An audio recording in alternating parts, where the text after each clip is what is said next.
हरिओम। आवाज़ आ रही है?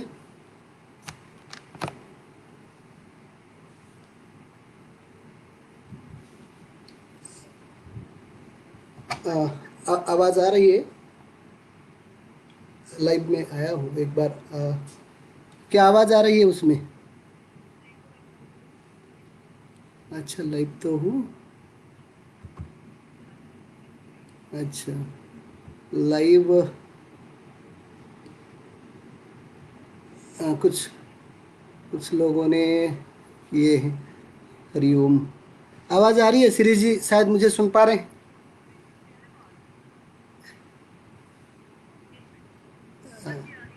आ रही है ना? ठीक है। हाँ, तो फिर शुरू करते हैं।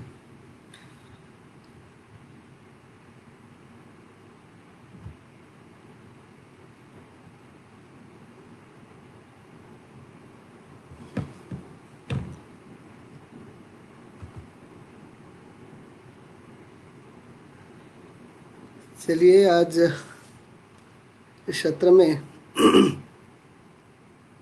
भारतीय शिक्षा, ऐसा मैंने विषय चुना है और इस विषय को सभी के समक्ष उपस्थापित करने हेतु GGSIP यूनिवर्सिटी के शिक्षक समूह ने मुझे यह सुयोग दिया है। इसीलिए मैं मेरे अंतःकरण से उन सभी महानुभावों को धन्यवाद देता हूँ। जैसे GGSIP यूनिवर्सिटी के जो शिक्षा विभाग के जो संकाय अध्यक्ष हैं धनंजय जी जोशी, उनके इसी प्रकार के संकट के काल में समाज के लिए, शिक्षा जगत के लिए इस प्रकार कार्यक्रमों का आयोजन एक महत्वपूर्ण विषय है। इसलिए उनको भी धन्यवाद देता हूँ, उनका अभिनंदन करता हूँ, उनका अभिवादन करता हूँ। साथ ही साथ इस समूह से जुड़े सभी मित्रों, विद्यार्थियों, उनको भी अभिनंदन अभिवादन करता हूँ। जो श्रेष्ठ ज्येष्ठ जन जुड़े हैं उन सभी को मैं मेरे अंतःकरण से उनका भी अभिवादन करता हूँ।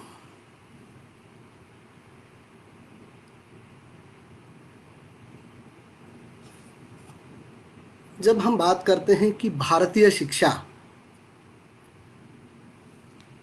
स्वाभाविक आज सबके मन में भारतीय शिक्षा को लेके एक उत्कंठा जात हुई है। हम सभी अभी आजकल भारतीय शिक्षा के बारे में चर्चा करते हैं, कुछ लोग हैं इसके विपरीत भी चर्चा करते हैं। लेकिन यह एक सौभाग्य का विषय है कि हम आज भारत में भारतीय शिक्षा की चर्चा करते हैं, भारतीय शिक्षा के बारे में आलोचना करते हैं। यह एक सौभाग्य का विषय है। शिक्षा व्यक्तिगत एवं राष्ट्रीय जीवन के समस्याओं को दूर करता है। शिक्षा के उद्देश्यों को हम भलीभांति जानते हैं, उस पर बहुत ज़्यादा हम चर्चा नहीं करेंगे, परंतु हम यह जानते हैं कि शिक्षा जो है वो राष्ट्रीय तथा व्यक्तिगत जीवन के जितने भी सारे समस्याएं हैं, जितनी भी सारी आवश्यकताएं हैं, उनको पूरा करने में सहयोग करती है, प्रत्यक्ष रूप से कार्य करती है। परंतु आज की जो स्थिति है, अब एक समस्या, शिक्षा एक समस्या के रूप में खड़ी हो गई है। केवल इस समस्या से सामान्य जन से लेकर विद्वत जन तक सभी लोग त्रस्त हैं। परंतु इससे निकलना कैसे है? जो संचालित शिक्षा पद्धति है, इससे निकलना कैसे है, इसमें उपाय हमें नहीं सूझ रहा है। इस शिक्षा की वजह से सांस्कृतिक एवं भौतिक संकटों का एक व्याप इतना बढ़ गया है कि अभी हमें समझ में ही नहीं आ रहा है कि हम इससे निकलें कैसे। जैसे लग रहा है कि गाड़ी उल्टी पटरी पर चढ़ गई है। लक्ष्य एक और है कि राष्ट्र का विकास करना, व्यक्ति का विकास करना, सामाजिक विकास करना, परंतु इस शिक्षा से किसी भी प्रकार के इन लक्ष्यों का साधित होता हुआ नहीं दिख रहा है। हम स्वाभाविक रूप से आलोचना कर सकते हैं, विचार कर सकते हैं कि क्या आज हम जीवन में जैसे कैसे भी जीवन यापन करते हैं, हमारे इस जीवन यापन में विद्यालयों में लिया हुआ पुस्तकीय अध्ययन का ज्ञान हमारे जीवन में कहीं काम आ रहे हैं? क्या हम इसका कहीं उपयोग कर पा रहे हैं? मैं जब मेरे जीवन के बारे में देखता हूँ, मुझे अभी ये समझ में नहीं आता है कि क्यों मुझे a+b होल स्क्वायर पढ़ाया गया था। a² + b² + 2ab, a - b से whole square a² + b² - 2ab। मुझे आज भी जब मैं समझता हूँ कि इसकी उपयोगिता मेरे जीवन में क्या है, अब तक मुझे समझ में नहीं आया है।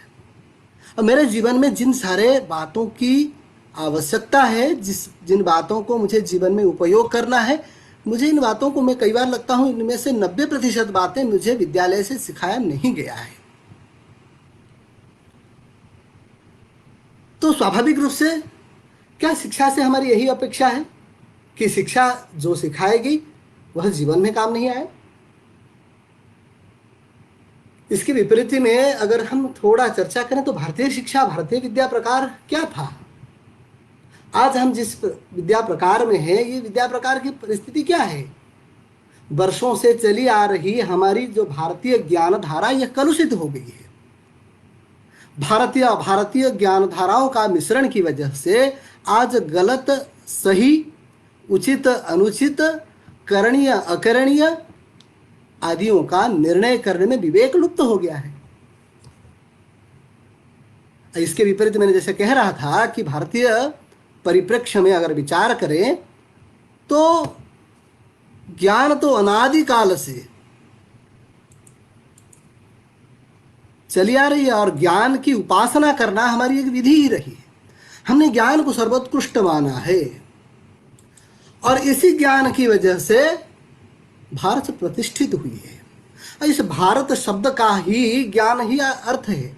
भारत, प्रतिभारत, प्रकाशरत यानी ज्ञानरत। भारतीय परिप्रेक्ष्य में ज्ञान को हमने सदैव कहा है, ज्ञानेन सदृशम न हि किंचित विद्यते पवित्रम, कि ज्ञान जैसा भारत में पवित्र कुछ नहीं रहा है। ज्ञानम मनुजस्य तृतीयम नेत्रम, तृतीयम नेत्रम यानी हर कार्य में उपयोग होना चाहिए ज्ञान। ज्ञान ऐसा नहीं कि पुस्तकस्थम तु या विद्या परहस्तम गतम धनम कार्य काले समुत्पन्ने नसा विद्या न तद्धनम। ज्ञान यह नहीं है जो पुस्तक में लिखा है, मैंने उसको पढ़ लिया, लिख लिया, परंतु समय आने पर अगर उसका उपयोग नहीं हो पाया तो वह ज्ञान कैसा ज्ञान है? वो मेरे लिए कैसे उपयोगी होगा? तो वह ज्ञान ज्ञान नहीं है। भारतीय ज्ञान ऐसा है कि वो हमारे मनोभाव, विचार, वृत्ति, व्यवहार की मलिनता को दूर करके उसको शुद्ध बनाता है। केवल ज्ञान को, विचार को शुद्ध बनाता है इतना विषय नहीं है, साथ ही साथ भारतीय ज्ञान परंपरा के ऊपर जितने भी प्रकार के आक्रमण हुए हैं, उन सभी आक्रमणों से भी भारतीय ज्ञान परंपरा स्वयं उभरी है। तो इस तरह की ज्ञान परंपरा, इस तरह की शिक्षा परंपरा को हमें जानने की आवश्यकता है, जो केवल भारत के लिए नहीं, ये विश्व कल्याणकारी विद्या है, विश्व कल्याणकारी शिक्षा है। आज भी ऐसा ही एक आक्रमण का काल हमारे सामने दिख रहा है, जहां हमने भारतीय अभारतीय इस शब्दों को लेकर चर्चा कर रहे हैं, इस शब्दों को लेकर हम लोग विचार कर रहे हैं। मैंने जैसे कहा कि पूर्व में भारतीय ज्ञान धारा के ऊपर अनेक आक्रमण हुए हैं, उनमें से भारतीय ज्ञान धारा अपने आप को बचाया है, लेकिन आज की परिस्थिति थोड़ी भिन्न है। वर्तमान जो आक्रमण है ये दोनों तरफ से है, एक आंतरिक भी है, बाह्य भी है। बाह्य तो कई प्रकार के आक्रमण है ही और जिसके बारे में हम जानते हैं। दूसरा आक्रमण जो अंदर से है, उसको मैं आक्रमण नहीं, लेकिन वो मानस परिवर्तन की आवश्यकता है। मैं भारतीय शिक्षा के बारे में जैसे कुछ चर्चाएं होते हैं, जैसे कुछ लोग भारतीय शिक्षा के बारे में एक आंतरिक जो भाव है उसके बारे में कहता हूँ। कुछ लोग शिक्षा को केवल शिक्षा क्यों नहीं कहते, भारतीय विशेषण क्यों जोड़ना है, इसकी क्या आवश्यकता है, इसी प्रकार के प्रश्न करते हैं। यह भी भारतीय शिक्षा को रोकने में एक महत्वपूर्ण भूमिका होती है इसकी। और हमारे कुछ लोग हैं जो इस प्रकार की चर्चा करते हैं कि ये भारतीय क्या है, इसकी संज्ञा ही समझ में नहीं आती है। कई लोगों को तो भारतीय शब्द तो केवल शिक्षा को जिस प्रकार किताबों में पढ़ाया जाता है और मानस परिवर्तन इस प्रकार कर दिया गया है, वो भारतीय शब्द को समझने की प्रयास भी नहीं करते। इनके अतिरिक्त भी हमारे कुछ लोग ऐसे हैं कि आजकल जानबूझकर भारतीय शब्दों का प्रयोग करना टालते हैं। अगर इस तरह के कई परिस्थिति में भारतीय शब्द आ गया तो उसका वो प्रयोग ही नहीं करना चाहते। उसके लिए कई कारण भी देते हैं कि हम इस प्रकार हैं, इस प्रकार हैं। और कई लोगों ने उसको पुरातन है, उसके बारे में जाने बगैर उसको निराकरण करने का प्रयास करते हैं। और हमारे कुछ विद्वानों ने तो यहाँ तक कहते हैं कि शिक्षा वैश्विक होना चाहिए और भारतीय संकुचित है। इन सभी के बारे में एक छोटा सा मैं समाधान देना चाहूँगा कि भारत एक राष्ट्र है और जिस तरह व्यक्ति का अपना स्वभाव, अपनी प्रकृति, अपना चरित्र होता है, वैसा ही एक राष्ट्र का भी अपना स्वभाव, चरित्र, प्रकृति होता है और वह उसकी आत्मा होती है। वैसा ही भारतीयता, भारत का भारतपन, उसकी आत्मा, उसका स्वभाव, उसकी पहचान। आज इस प्रकार कई देशों ने अपने स्वभाव को बदलकर अपने अस्तित्व को समाप्त कर चुके हैं। आज भी भारत वैसा है क्योंकि उसका स्वभाव भारत में है। हम लोगों के रग में भारतीयता है, चाहे हम कितना भी प्रयत्न करें, हम ये कहने का प्रयत्न करें कि ये भारतीय शब्द का मैं प्रयोग नहीं करूंगा, हमारे हर व्यवहार में, छोटे छोटे व्यवहार में वह है। मैं जैसे कहता हूं कि भारत का स्वभाव आध्यात्मिक है, हम कितना भी प्रयत्न करें वह आध्यात्मिकता हम लोगों में से नहीं जाएगा। तो इसलिए स्वाभाविक रूप से चाहे हम हमारे बातों में भारतीय जोड़ें या ना जोड़ें, यह भारतीय शब्द अपने आप में हम सब में जुड़ा है। तो इसलिए ये भारतीय शिक्षा भी अपने आप में हम सब से जुड़ा है। लेकिन मन में यह शंका है कि ये भारतीय और अभारतीय इस प्रकार का विचार क्यों आया, कहाँ से आया, इस प्रकार के विशेषणों का प्रयोग करने की क्या आवश्यकता पड़ी। इस प्रकार की विवशता को, इसको जानने के लिए हमें थोड़ा इतिहास में झांकना पड़ेगा। उसका एक ऐतिहासिक संदर्भ है। हमें पता है कि भारत के ऊपर आक्रमण हुआ है, अनेक आक्रमण, 1200 वर्षों से अधिक काल हम लोगों ने पराधीन रहे। इसी पराधीनता के क्रम में हमारे ऊपर शक, हुण, मुगल आदियों का आक्रमण हुआ है। लेकिन इस आक्रमण में हमारी ज्ञानधारा, हमारी भारतीय शिक्षा परंपरा किसी भी रूप से प्रभावित नहीं हुई है। हाँ, ये हुआ है कि राज्य जय करने की उनकी आकांक्षा थी। उन्होंने राज्य जय करने के प्रक्रिया में उन्होंने हमारे शिक्षा संस्थानों को नष्ट करने का प्रयत्न किया। अगर उदाहरण के तौर पर बताऊं, भारतीय शिक्षा तक्षशिला जो ईसा पूर्व 400 से लेकर ईस्वी 700 तक प्रतिष्ठित होती है, यानी एक विश्वविद्यालय 1100 वर्ष तक प्रतिष्ठित रही। कोई ऐसे आज हम अगर ऐसी किसी विश्वविद्यालय के बारे में चर्चा करते हैं, 2 साल, 4 साल, 5 साल न्याक की, दूसरे न्याक की जब तक असेसमेंट होती है तब तक उनकी ग्रेड ऊपर नीचे हो जाते हैं। लेकिन तक्षशिला के बारे में विचार करिए, 1100 वर्ष तक प्रतिष्ठित रही। नालंदा विश्वविद्यालय 800 वर्ष तक प्रतिष्ठित रही। काशी, कांची, अवंतिका आदि शिक्षा केंद्र तो 16वीं शताब्दी तक प्रतिष्ठित रही। जैसे मैंने कहा कि अन्य आक्रांताओं ने हमारे ऊपर आक्रमण किए, हमारे शिक्षा संस्थानों को भौतिक रूप से नष्ट किए। उन संस्थाओं को, नालंदा विश्वविद्यालय को जला दिया गया।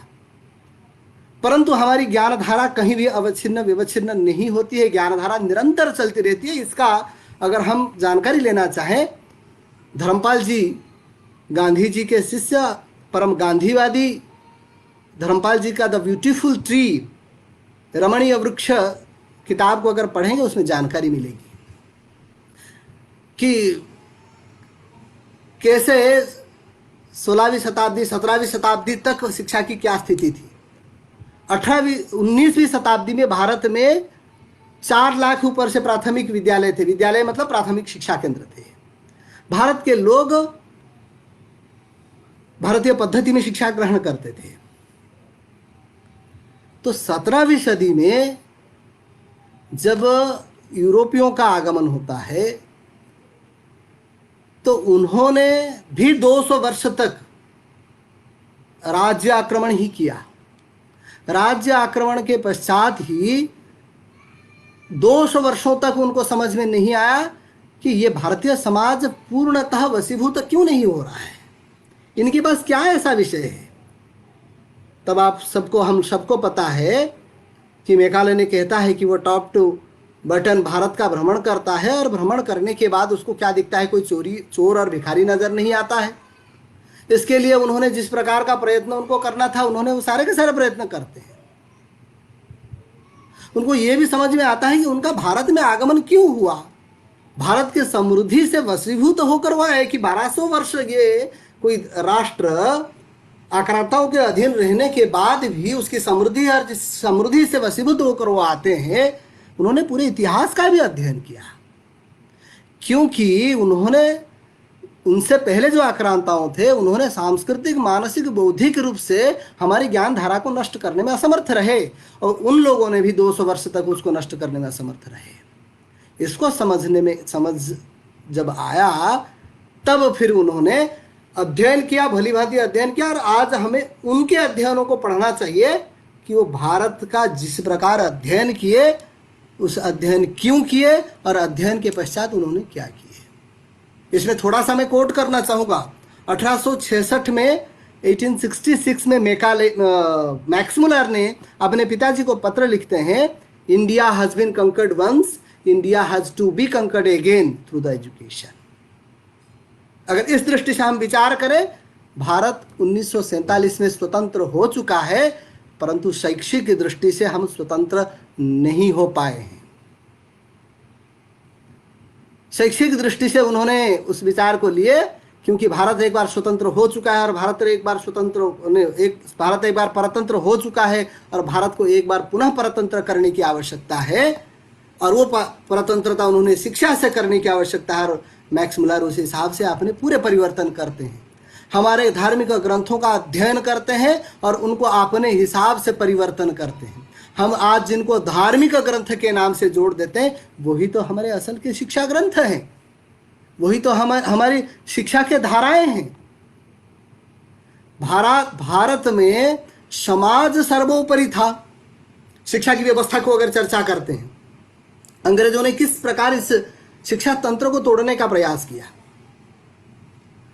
भारत में समाज सर्वोपरि था और राजतंत्र समाज तंत्र के अनुकूल चलता था। ये उनको समझ में आ गया कि जब तक हमने समाज को परतंत्र नहीं करेंगे या भारत पूर्ण रूप से परतंत्र नहीं होगा। भले ही भौतिक रूप से इनको परतंत्र बनाया जा सकता है, इनकी ज्ञान परंपराएं वैसे ही अक्षुण्ण रहेगी। अब समाज स्वायत्त तो होता था, ये कैसे समझ में आ रहा है। और इस स्वायत्त समाज जब समाज स्वायत्त तो होता था तो समाज के जितने भी सारी व्यवस्थाएं हैं, चाहे वो व्यापार हो, चाहे वो कृषि हो, चाहे वो चिकित्सा हो, चाहे वो शिक्षा हो, ये सारी व्यवस्थाएं स्वायत्त थी। अंग्रेजों ने इसी व्यवस्था को तोड़ने का प्रयास किया और कालक्रम में प्रभावी सिद्ध हुए। पूर्ण रूप से तोड़ नहीं पाया, अगर तोड़ देते तो आज हम विचार ही नहीं करते भारतीय शिक्षा के बारे में। अगर इस विषय को मैं थोड़ा सा भी और विचार करूं, आप ये जानने की हमें आवश्यकता है कि भारत में कभी चिकित्सा, कृषि और शिक्षा ये व्यापार का विषय कभी नहीं रहा है। और उन्होंने, मैंने जैसे कहा कि राज्य का जय किए और उन्होंने समाज की स्वायत्तता स्वतंत्रता को समाप्त कर समाज को राज्य के अधीन करने का प्रयास किया, जिसमें उन्होंने काफी हद तक सफल रहे। लेकिन भारतीय शिक्षा ये कोई दुर्बल नींव नहीं थी जो ऐसे ही ढह जाए। जैसे मैंने पहले से ही कहा कि भारतीयता भारत का स्वभाव है, आत्मा है, प्रवृत्ति है। भारतीय परंपराओं में मुनि ऋषियों की जो तप है और तप के कारण ये शिक्षाएं आज भी है। मुनि ऋषियों की परंपरा निरंतर चली है। गांधी, गोपबंधु, विनोबा जैसे ये उसी परंपरा के आगे दायाद भी हैं, जिन्होंने फिर प्रयत्न करके इसको प्रतिष्ठित करने का प्रयास भी किया। इन्होंने इस प्रयास के तहत धीरे धीरे समाज को परतंत्र बनाने के लिए दान को अनुदान में परिवर्तन किया।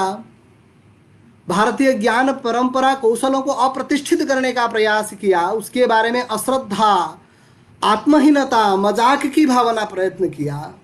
हमारे हर प्रकार की विद्या को एक समय में हम लोग हल्दी, आपको पता होगा एक बार यूएसए में ये भी चर्चा उठी थी कि हल्दी को पेटेंट करने के लिए। अरे हल्दी एक सबसे बड़ा रोग प्रतिशोधक है, रोग प्रतिरोधक है। इसके हमारे गांव में अनपढ़, जिनको किताब पढ़ना नहीं आता है, मैं उनको अनपढ़ नहीं कहता हूं, उनको पता है कि हल्दी का महत्व क्या है, प्राचीन काल से चली आ रही है। और इसको अमेरिका ने पेटेंट करने के लिए जब लगा था तो भारत ने उसका विरोध किया, वो एक विषय है।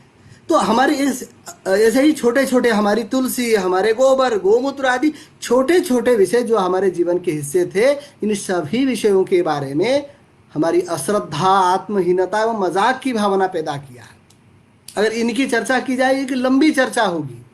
अगर संभव हो सके हम सुभाष काक महोदय के किताब अभी हैं, विदेश में विद्यमान हैं, उनकी किताबों को पढ़ेंगे तो समझ में आएगा कि कितनी लंबी परंपरा थी और कितनी लंबी परंपरा को उनको खंडित करने का प्रयास किया गया।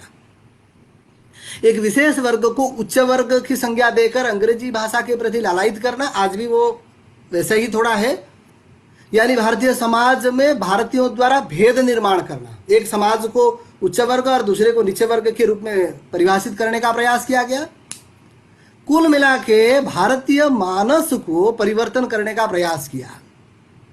और इस प्रयास में विलियम जोन से लेकर मैक्स मुलर तक, एच विल्सन से लेकर चार्ल्स विल्कन्स तक सभी लोगों ने प्रयास किया। और इसका हमारे शिक्षाविदों ने भी बहुत भली भांति जानते हैं कि प्राच्य पाश्चात्य विवाद हम लोग शिक्षा विकास में बच्चों को पढ़ाते भी हैं। अब उस प्राच्य पाश्चात्य विवाद में हमें पता है कि केवल 1 लाख रुपया में कितनी बड़ी समस्या खड़ी कर दिए। और उस समय मैक्स मुलर को महीना 1 लाख रुपया संस्कृत पढ़ने के लिए दी जाती थी। और जिस समय ये कहा गया कि भारतीय ज्ञान परंपरा की नहीं, वो 1 लाख रुपया के लिए प्राच्य पाश्चात्य विवाद खड़ा कर दिया गया। और ये कहा गया कि यूरोप के एक लाइब्रेरी के एक अलमीरा के एक कपाट में जितने पुस्तक हैं उतने ही भारतीय ज्ञान परंपरा है। और हम इसको सहज ग्रहण कर लिए, जिसकी वजह से आज की शिक्षा व्यवस्था को उन्होंने इस तरह के हमारे मन में अश्रद्धा का निर्माण शुरू किया। केवल इतना अश्रद्धा से नहीं चली, पहले उन्होंने अश्रद्धा निर्माण किया और फिर एक अलग सी ज्ञान परंपरा उन्होंने शुरू करने का प्रयास किया। और इसी क्रम में 1857 में 3 विश्वविद्यालयों की स्थापना हुई। कलकत्ता विश्वविद्यालय जनवरी 1857 24 जनवरी, मुंबई विश्वविद्यालय 1857 18 जुलाई, मद्रास विश्वविद्यालय 1857 5 सितंबर को स्थापित हुई। और उसी हिसाब से उनकी शिक्षा परंपरा चली, उनको प्रतिष्ठित करने का उन्होंने प्रयास किया। परंतु चिंता इस विषय की है, विडंबना इस बात की है, स्वतंत्रता के पश्चात भी उन्हीं व्यवस्थाओं का यथावत संचालित करना एवं उसी व्यवस्था के अनुकूल पूरी शिक्षा व्यवस्था को संचालित करना, यह बड़ा नासमझ विषय हुआ। यही समझ में नहीं आया, ये सबसे बड़ी विडंबना का विषय रहा। हालांकि उस समय उसके प्रतिकार के रूप में गांधी जी का नई तालीम, रविंद्र जी के शांति निकेतन, गोपबंधु जी के वन विद्यालय, आर्य समाज आदि कई प्रयास शुरू हुए, जिसको हमने राष्ट्रीय शिक्षा आंदोलन के रूप में भी जानते हैं, यह विषय बहुत आगे नहीं आया है, उस समय राष्ट्रीय शिक्षा को लाने के लिए, भारतीय शिक्षा को पुनः प्रतिष्ठापित करने के लिए आंदोलन का भी शुरुआत किया गया। उस आंदोलन के तहत जब ये समझ में आया कि हमारे विद्याओं के बारे में हमें अश्रद्धा निर्माण की गई है, तो उसके लिए, उससे स्वतंत्र होने के लिए, पुनः भारतीय शिक्षा परंपरा में इस परंपरा को लाने के लिए सब लोगों ने प्रयास किए। इसमें मुख्य पुरोधा के रूप में योगी अरविंद जी विदेश से अंग्रेजी शिक्षा प्राप्त करके लौटते हैं, बड़ोदरा में एक विद्यालय में 100 रुपया में नौकरी करते हैं, लेकिन शिक्षा के विकास के लिए फिर उस नौकरी को छोड़ के वो कलकत्ता चले जाते हैं और वहाँ से उस विद्या परंपरा को शुरुआत करते हैं। इस सामान्य इतिहास से, लंबी इतिहास, इसको बहुत विस्तार रूप से बात की जा सकती है। इससे हमें यह समझ में आता है कि भारतीय शिक्षा परंपरा को तोड़ने के लिए, भारतीय शिक्षा परंपरा को विकृत करने के लिए कितनी बड़ी साजिश रची गई है। परंतु परिस्थिति बदल चुकी है, इस साजिश का उजागर होना आवश्यक है। इसके लिए आज हम सबने प्रयासरत हैं, हम सबने प्रयास कर ही रहे हैं। ये एक सौभाग्य का विषय है। हम सब आजकल भारतीय शिक्षा को लेके चिंतित हैं और चिंतन भी कर रहे हैं। लेकिन इस चिंतन के क्रम में हम सबने प्रयास, जैसे मैं कहूँ कि शांति शिक्षा, हैप्पीनेस करिकुलम, नैतिक शिक्षा, पर्यावरण शिक्षा आदि अलग अलग प्रकार की शिक्षाओं का हमने विचार किया है। लेकिन इस विचार में एक थोड़ी सी समस्या ये है कि हम खंडशः, छोटे छोटे भाग में, कई बार हम ऐसा भी करते हैं, किसी एक पाठ्यक्रम में एक अध्याय के रूप में भारतीय शिक्षा के बारे में जोड़ते हैं। अभी भी कहीं ना कहीं मन में थोड़ी अश्रद्धा उसके बारे में बनी हुई है। इसके लिए, इसको अगर परिष्कार करना है तो उसके लिए कोई एक योजना विशेष करके हमें बनाने की आवश्यकता होगी। जबकि पहले से हम कहते हैं कि भारत विश्वगुरु रहा है, भारत का उद्भावन, भारत के आविष्कार विश्वव्यापी रहे हैं। लगभग आज भी जिनको हम विज्ञान के रूप में जानते हैं, उन्हीं बातों को भारत में शास्त्र के रूप से जाना जाता था और वही सभी बातें आज विज्ञान के रूप में प्रतिष्ठित हुई है। यानी ये केवल किताब का विषय नहीं है। पूरी भारत में व्यवस्थाओं, व्यवहारों, विचारों एवं मानस का मूल तो शिक्षा ही रही है। तो इसलिए भारतीय शिक्षा किस प्रकार हो कि पूरे व्यवहार, विचार एवं मानस में परिवर्तन करे, तो उसके लिए जैसे हम पहले से चर्चा कर रहे थे, तो ये भारतीय शिक्षा का स्वरूप क्या है, किस प्रकार हो सकता है भारतीय शिक्षा, या ये भारतीय शिक्षा का स्वरूप क्या था। जब हम ये कहते हैं कि समाज स्वायत्त था, ये स्वायत्त यानी क्या है? समाज स्वतंत्र था, शिक्षा व्यवस्था स्वायत्त थी, तो ये क्या है? अगर उसके स्वरूप को हम जानने का प्रयास करें, उस स्वरूप के बारे में जानने के लिए हमें इसके आधार को जानना होगा। विशेष करके इसके मुख्य 3 आधार हैं। चर्चा करेंगे तो अनेक आधार हो सकते हैं। इसका प्रमुख आधार यह है कि शिक्षा शासन मान्यता से नहीं चलनी चाहिए, समाज मान्यता से चलनी चाहिए, विद्वान मान्यता से चलनी चाहिए। अब मन में हमारी शंका होती होगी कि शासन मान्यता से नहीं चलेगी तो हमें पैसा कहां से मिलेगा?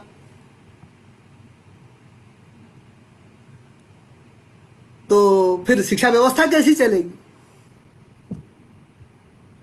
शासन मान्यता से चलेगी, मान्यता के साथ नियंत्रण भी शासन का रहेगा, जैसे आज है।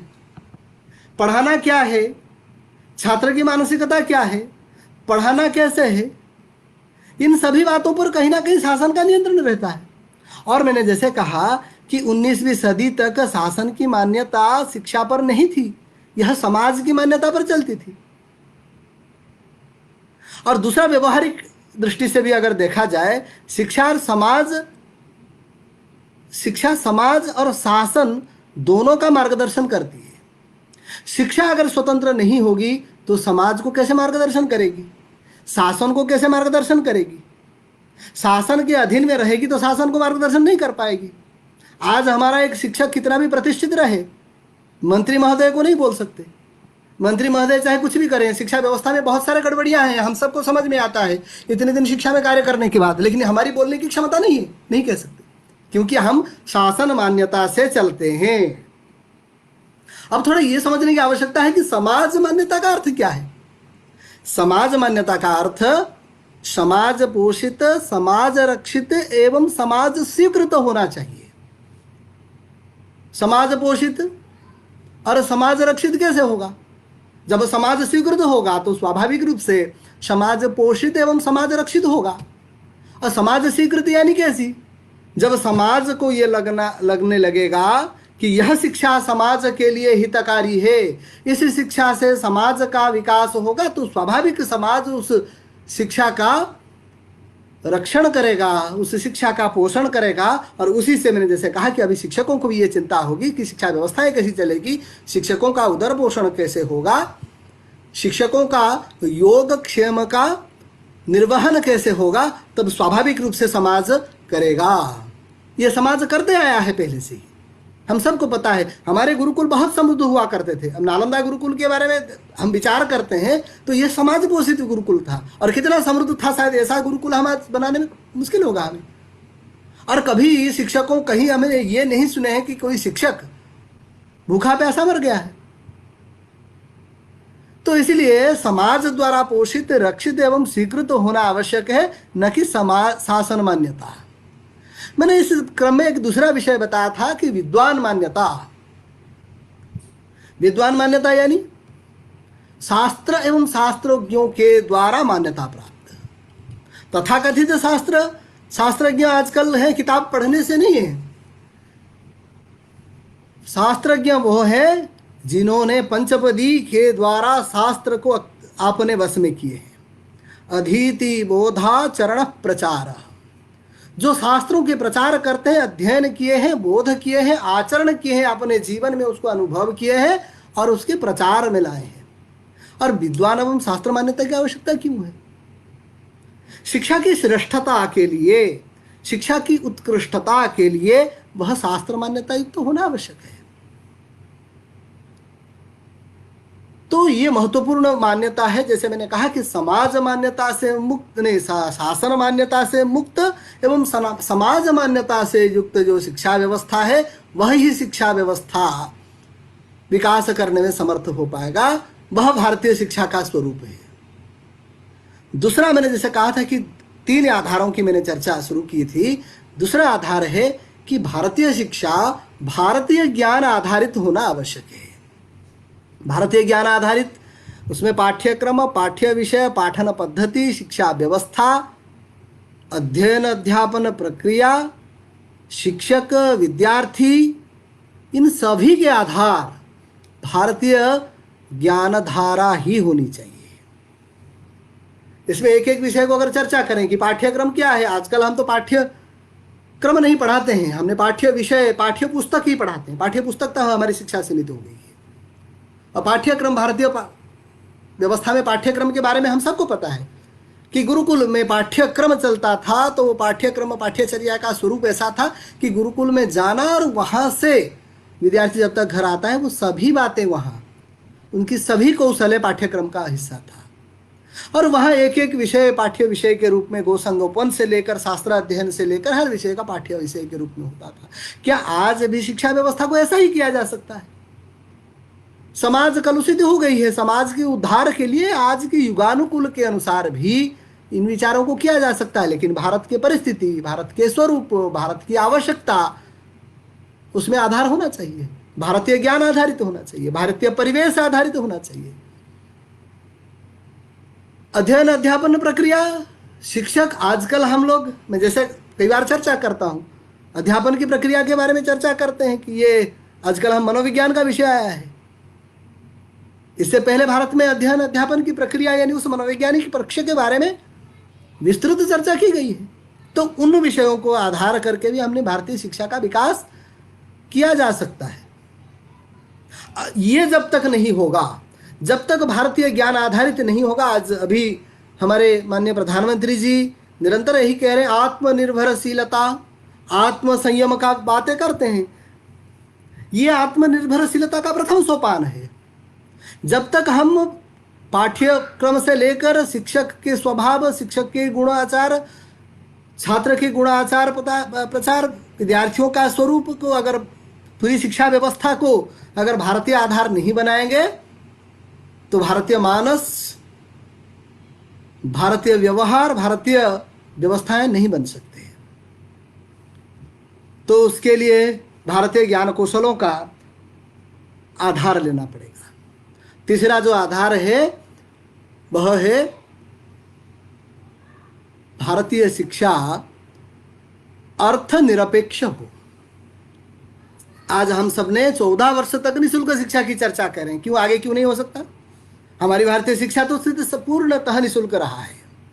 और आज हम जिस प्रकार की निःशुल्क शिक्षा की चर्चा करते हैं वो कितने दूर निःशुल्क है वो हम जानते हैं। शिक्षा कभी अर्थ से मापा नहीं जा सकता। आज अलग अलग शिक्षा के लिए अलग अलग अर्थ है। हमने व्यवसायिक शिक्षा की चर्चा करते हैं, लेकिन हम जानते हैं उस शिक्षाओं को प्राप्त करने के बाद कितने व्यवसायिक कुशल हमारे बनते हैं। इंजीनियरिंग कोर्स को देखने के बाद आज हम जान पाते हैं। मैंने सुना था कि 4 साल पहले यूपी में कोई चपरासियों के लिए आवेदन आया था, तो उसमें हमारे कई इंजीनियरों ने, 1000 के ऊपर इंजीनियरों ने आवेदन दिए थे। तो इसलिए शिक्षा अर्थ निरपेक्ष होना आवश्यक है, निःशुल्क होना आवश्यक है, जो पहले से ही भारतीय शिक्षा का स्वरूप रहा है। इन 3 मुख्य आधारों को आधार मानते हुए भारतीय शिक्षा के बारे में हम चर्चा कर सकते हैं। भारतीय शिक्षा के बारे में चर्चा करेंगे, ये बहुत लंबी धारा और भी है। जैसे मैं कहता हूँ कि शिक्षा का उद्देश्य भारतीय शिक्षा का क्या होना चाहिए, तो उसमें यह राष्ट्रीय होना चाहिए, यह समाजनिष्ठ होना चाहिए, समाज की आवश्यकताओं की पूर्ति के लिए होना चाहिए, व्यक्ति को सर्वसमर्थ बनाने के लिए शिक्षा होनी चाहिए, सृष्टि से लेकर परमेष्टि तक का समायोजन, व्यष्टि से लेकर परमेष्टि तक का समायोजन, व्यक्तित्व विकास की हम आज चर्चा करते हैं, समग्र विकास की चर्चा करते हैं, पंचकोशात्मक विकास भारतीय शिक्षा में पहले से उपनिषदों में चर्चा की गई है। अन्नमय कोश, प्राणमय कोश, मनमय कोश, विज्ञानमय कोश, आनंदमय कोश करके 5 ये व्यष्टि विकास है, व्यक्ति का विकास संभव है। लेकिन केवल व्यक्ति के विकास से समाज का विकास नहीं होगा।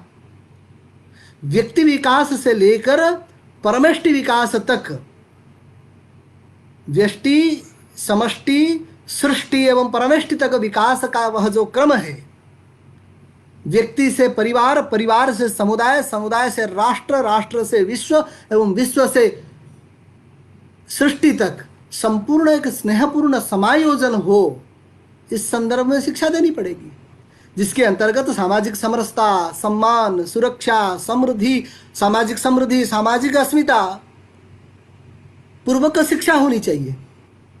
अब सामाजिक समरसता का विषय हम ये कहते हैं कि सामाजिक समरसता को केवल किताब में बनाने से नहीं होगी। सामाजिक समरसता का भाव व्यक्ति के मन में आना चाहिए। ये तो व्यवहार का विषय है, ये तो परिवार का विषय है। आज तक हमने परिवार को विद्या केंद्र मानना नहीं चाहे। इन सभी बातों को, इन उद्देश्यों को पूर्ति करने के लिए भारतीय शिक्षा में दूसरा विषय यह करना होगा कि परिवार को भी विद्या केंद्र की मान्यता देनी होगी, क्योंकि परिवार से ही प्रथम अध्ययन का प्रारंभ होता है। हमने सभी केवल विद्या अध्ययन विद्यालय में नहीं होता है, क्योंकि आरंभ तो परिवारों से होता है।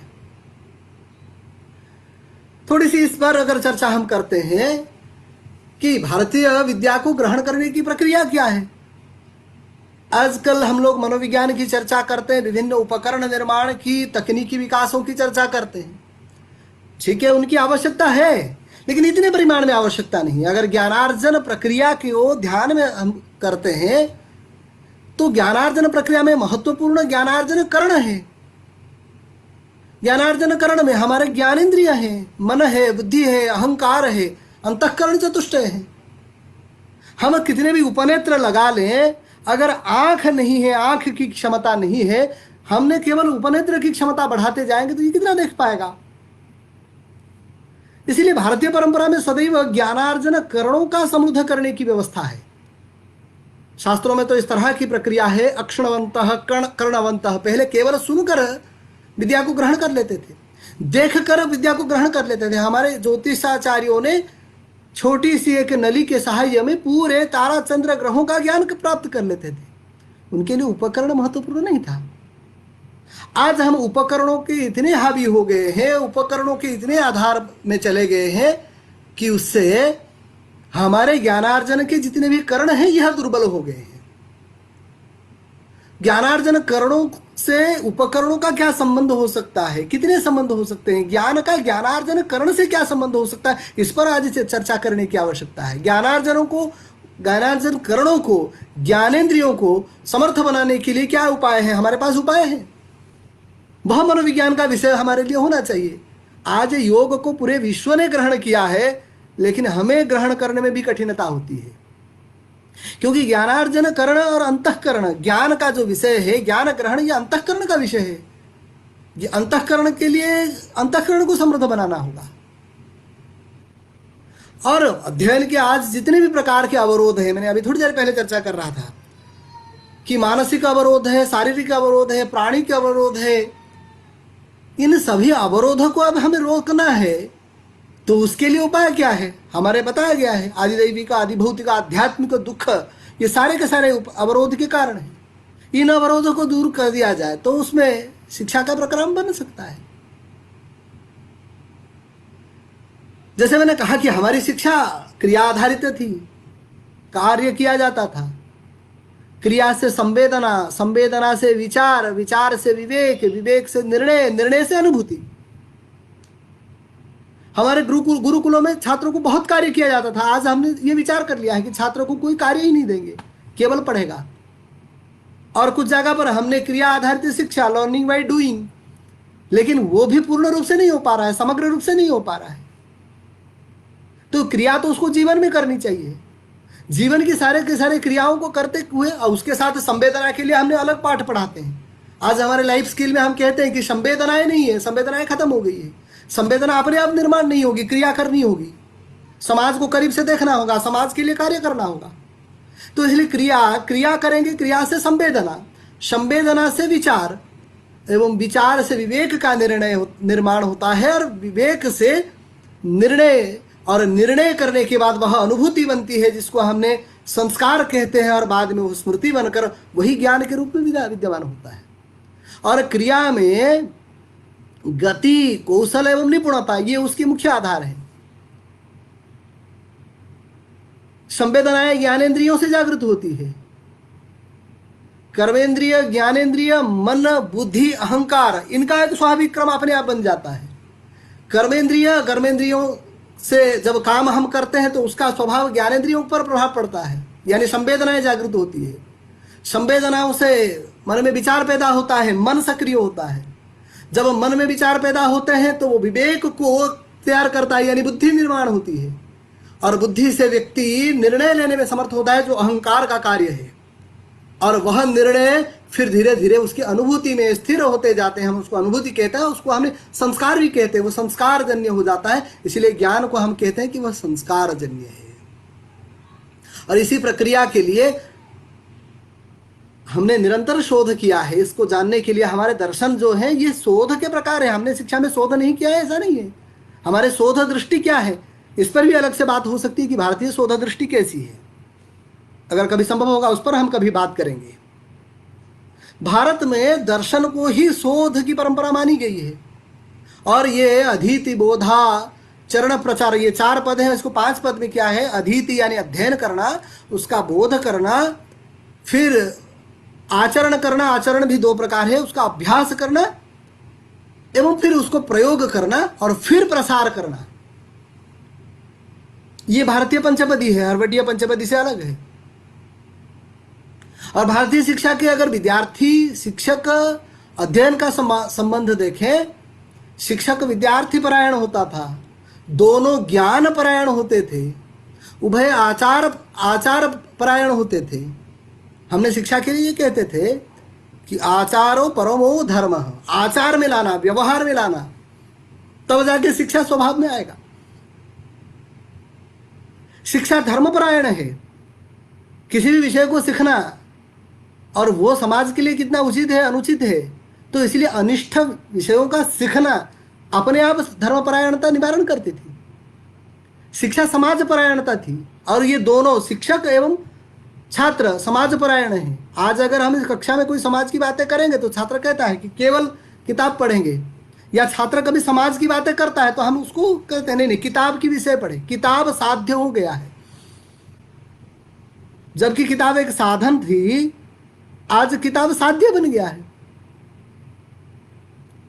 और दूसरा, अध्ययन की अगर बात करते हैं, हमारे अध्यापन कोई अलग और अध्ययन अलग नहीं था, क्योंकि अध्ययन अध्यापन तो हमारी एक ही क्रिया थी। शिक्षक अध्ययन के बिना पढ़ाएगा नहीं, जिसके लिए हमारा कहा जाता था कि प्रवचन स्वाध्यायाभ्याम मा प्रवधितव्यम।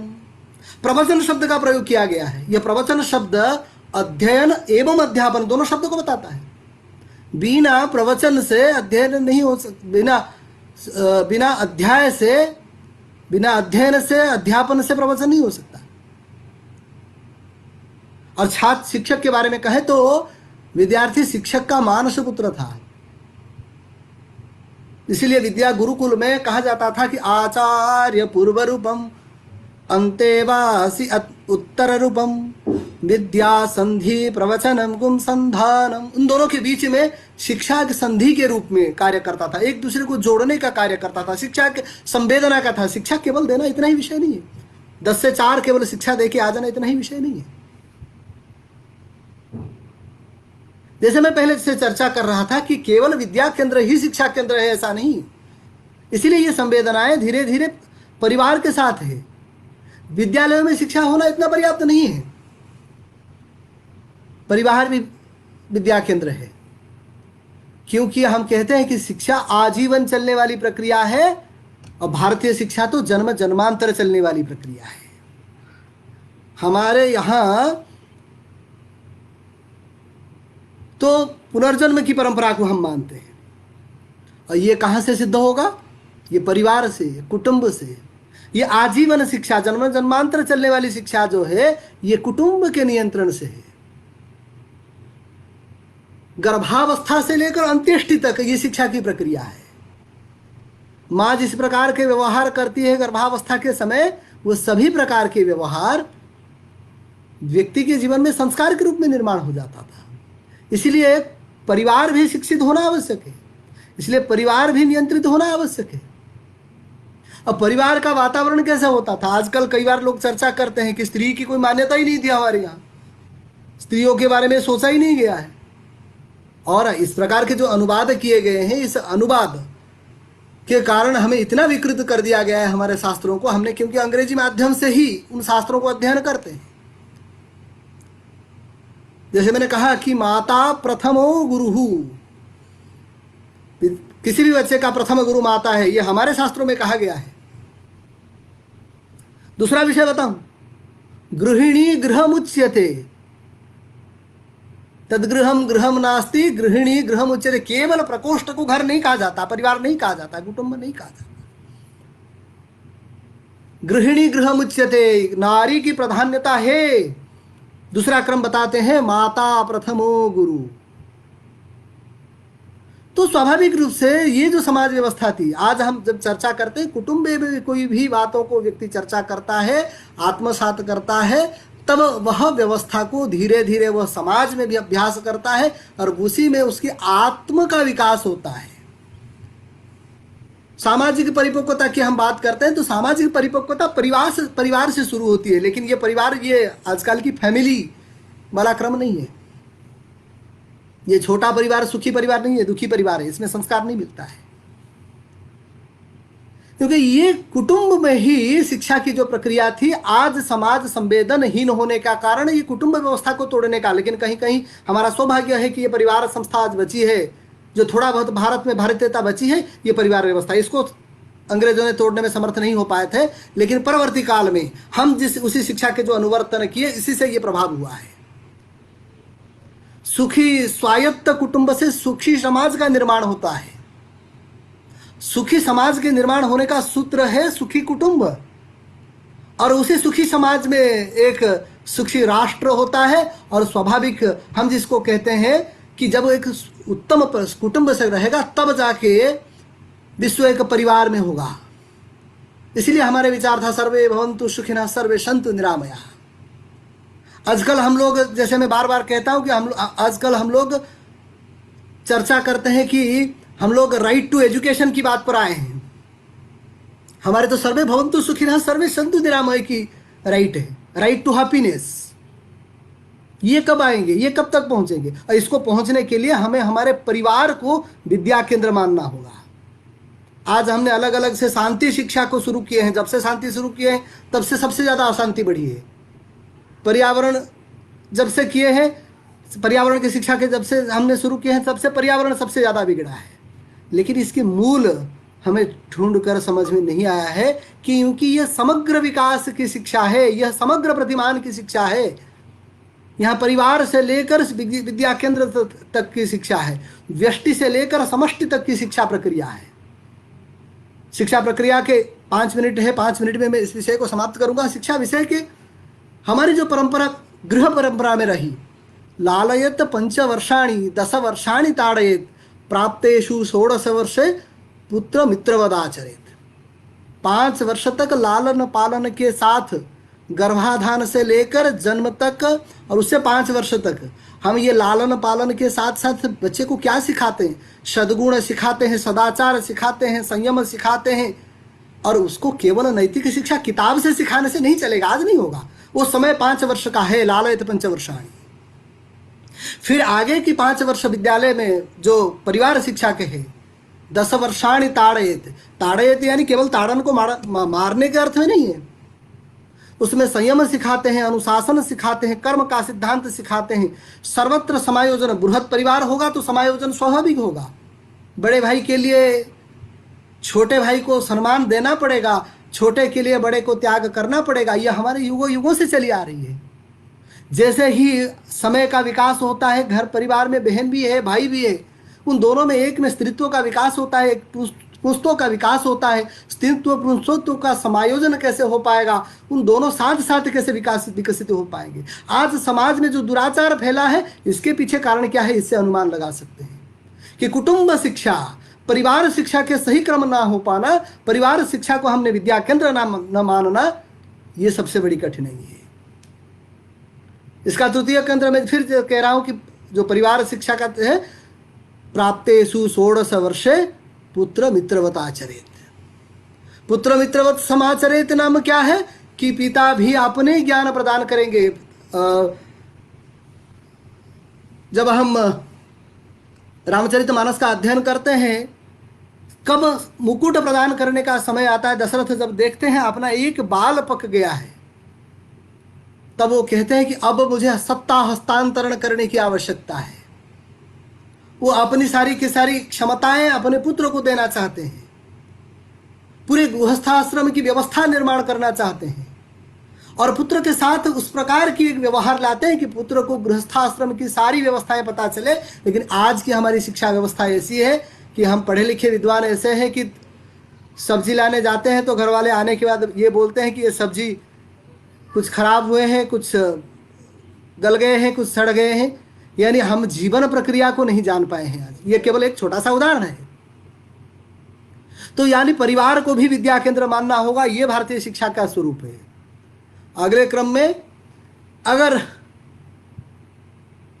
परिवार की शिक्षा और विद्या केंद्रों की शिक्षा के दोनों के बाद में जो महत्वपूर्ण शिक्षा व्यवस्था है, लोक शिक्षा, समाज की शिक्षा। अब लोक में शिक्षा, विभिन्न माध्यमों की चर्चा होती है। आजकल जिस प्रकार के माध्यमों का प्रचार प्रसार हो रहा है, ये सबसे बड़ा एक महत्वपूर्ण बिंदु जो हमारे समक्ष है वो है टीवी। हमारे व्यवहार को, हमारे स्वभाव को, हमारे प्रकृति को मीडिया जैसे चाहता है कि वैसे ही हम अपने स्वभाव में परिवर्तन कर देते हैं। ये सबसे बड़ी विडंबना कि कोई व्यक्ति और चाहेगा कि मैं मेरे स्वभाव में, मेरे व्यक्तित्व में कैसा परिवर्तन करूं, और वो करने में समर्थ हो रहा है।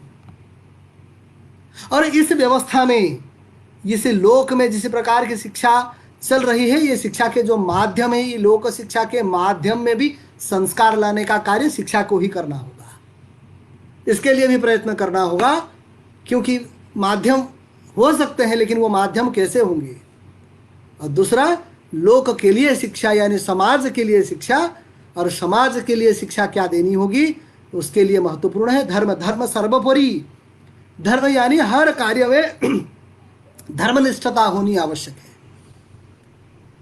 धर्म शिक्षा, कर्म शिक्षा और शास्त्र शिक्षा, इन तीनों बातों की शिक्षा लोक को देनी होगी, समाज को देनी होगी, और इसका क्रम विद्याक्रम केंद्र से शुरू करना होगा। हम शिक्षकों को इसके लिए चेष्टा करनी होगी, हम शिक्षकों को इसके लिए चर्चा करनी होगी, हम शिक्षकों को इसके लिए प्रयत्न करनी होगी। एक समस्या हम सबके समक्ष ये है कि कई बार शिक्षक यानी हम लोग यही सोचते हैं कि शिक्षा का विषय केवल शिक्षा विभाग का विषय है,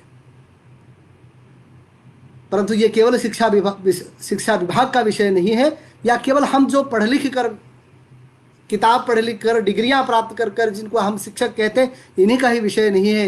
भारत में तो शिक्षक कोई भी बन सकता है, बस जो तप करेगा, जो स्वाध्याय करेगा, भारत के भारतपन को प्रतिष्ठित करने के लिए जो प्रयास करेगा, वह शिक्षक बन सकता है। धन्यवाद। मैं इतने में ही अपने विषय को रखने का प्रयास करूंगा। आगे जैसे आप लोगों की कोई सूचना होगी तो आप प्रदान करेंगे। नमस्कार, धन्यवाद।